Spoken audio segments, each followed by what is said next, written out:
നമ്മുടെ ഫാമിലിയിലേക്ക് പുതിയൊരു മെമ്പർ കൂടി വന്നിട്ടുണ്ട്. സോ അത് കാണാൻ വേണ്ടി പോകുന്നതാണ് ഇന്നത്തെ വീഡിയോ. നമ്മൾ നേരെ ടൗണിലേക്ക് പോയി അവിടെ നിന്ന് നേരെ ഓട്ടോ പിടിച്ചാണ് നമ്മൾ ഹോസ്പിറ്റലിലേക്ക് പോയിട്ടുണ്ടായിരുന്നത്. പൊതുവേ ഇതുപോലെയാണ് പേഷ്യൻസിന്റെ നെയിം കാര്യങ്ങൾ എഴുതി വെക്കാറുള്ളത്. പക്ഷെ അവിടെ ഇല്ലാത്തതുകൊണ്ട് നമ്മൾ വിളിച്ചു വെച്ചിട്ടാണ് പോയത്. ഇതേ മെമ്പർ ഒരു കുഞ്ഞു ബേബിയാണ് കേട്ടോ. പിന്നെ നമ്മൾ ഇതുപോലെ ഫ്രൂട്ട്സും കാര്യങ്ങളൊക്കെ കഴിച്ച് വിൻഡോന്റെ സൈഡിൽ നിന്ന് ഇങ്ങനെ പുറത്തെ കാഴ്ചകളൊക്കെ നോക്കി ഇങ്ങനെ ഇരുന്നു. അപ്പോൾ നമ്മുടെ ബേബി ബോയ് ആണ് കേട്ടോ. അപ്പോൾ ബേബിയുടെ ഏട്ടത്തിയാണ് ഇത്, ഷമ്മൂട്ടിയാണ്. അപ്പോൾ നമ്മളിങ്ങനെ കുറച്ച് സമയം സംസാരിച്ചിരുന്നു. അവളെ ഉപ്പ് കൊണ്ടുവന്നതാണെന്നൊക്കെ പറഞ്ഞിട്ട് ക്ലിപ്പും കാര്യങ്ങളൊക്കെ എനിക്ക് കാണിച്ചു തന്നിട്ടുണ്ടായിരുന്നു. ഭയങ്കര കൃത്യനിഷ്ഠിതമായതുകൊണ്ട് തന്നെ നമ്മൾ 7:30 ട്രെയിനിൽ പോയിട്ടുണ്ടായിരുന്നത് 7:15. എന്തോ ഭാഗ്യത്തിന് ട്രെയിൻ ഡിലേ ആയിരുന്നു.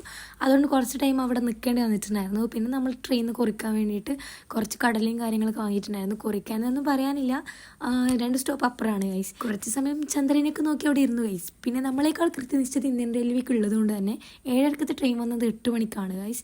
പിന്നെ നമ്മൾ നേരെ നമ്മുടെ നാട്ടിലേക്ക് എത്തി. പിന്നെ അവിടെ നിന്ന് ഒരു ഓട്ടോ പിടിച്ച് നേരെ വീട്ടിലേക്ക് പോയിട്ടുണ്ടായിരുന്നു. അപ്പോൾ ഇന്നത്തേക്ക് ഇത്രയേ ഉള്ളൂ.